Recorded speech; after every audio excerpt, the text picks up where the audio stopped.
ગોરવા વિસ્તારમાં ફૂલવાડી બ્રિજ પાસે વીએમસીના સફાઈ કર્મચારીને રિક્ષા ચાલકે ટક્કર મારી અને જેમાં સફાઈ કર્મચારી ગંભીર રીતે ઇજાગ્રસ્ત થયો છે। જાણકારી મુજબ વડોદરા મ્યુનિસિપલ કોર્પોરેશનમાં રોજમદારી સફાઈ કર્મચારી તરીકે ફરજ નિભાવતા સચિનભાઈ ભંગી જે રોજની જેમ જ પોતાની હાજરી પુરાવી અને કામના સ્થળે પહોંચ્યા હતા। ગોરવા ફૂલવાડી બ્રિજ TP13 પાસે તેઓ સવારે ઝાડુ કરી રહ્યા હોય લગભગ 7:30-8 વાગ્યાના અરસામાં અને આ દરમિયાન જ્યારે તેઓ ઝાડુ મારી રહ્યા હતા અચાનક જ એક રિક્ષા ચાલક ત્યાં આવી ચડ્યો અને ટક્કર મારી સફાઈ કર્મચારી સચિનભાઈને। તેઓ રસ્તા પર ફેંકાઈ પડ્યા અને તેમને માથાના અને પીઠના ભાગે ગંભીર ઈજા પહોંચી। જો કે અકસ્માત સર્જી રિક્ષા ચાલક ત્યાંથી ભાગવા જઈ રહ્યો હતો પરંતુ લોકો એકત્રિત થઈ ગયા અને લોકોએ આ રિક્ષા ચાલકને ઝડપી પાડ્યો અને પોલીસના હવાલે કર્યો। ગંભીર રીતે ઇજાગ્રસ્ત સફાઈ કર્મચારી સચિનભાઈ કે જેમને હોસ્પિટલ સારવાર અર્થે લઈ જવામાં આવ્યા છે ને જ્યાં સારવાર ચાલી રહી છે।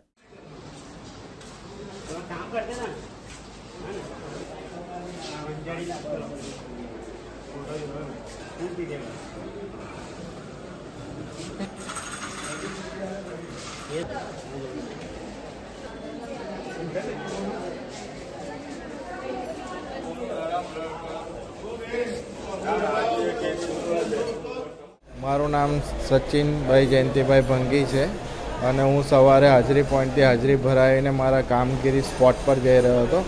ત્યાં આગળ કામ સ્ટાર્ટ જ કર્યું છે અને હું બ્રશ મારતો હતો અને એક રિક્ષા ચાલક અંચિતાન પાછળથી આવીને મારા પીઠથી લઈને માથા સુધી ફેંકી દીધો મને રોડ પર અને એ ભાગવાની કોશિશ કરતો હતો।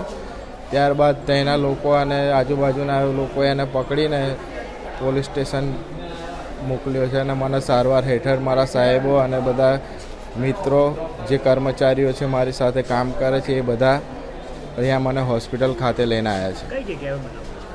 આપણે ફૂલવાડી બ્રિજ ગોરવાવાળો બ્રિજ છે ફૂલવાડી TP13 ત્યાં આગળ આ સવારે 7:30 થી 8 વાગ્યાના આસપાસ બનાવ બનેલ છે। હા એ પકડાઈ ગયો છે અને એ રિક્ષા સાથે એને પોલીસ સ્ટેશન લઈ ગયા। રિક્ષા આવે એ તો મને નથી ખબર। મને કમરમાં વાગ્યું છે અને માથામાં અને હાથ પગમાં થોડું। હું VMCમાં ઝાડુ સફાઈ કર્મચારી છું રોજિંદારી છું।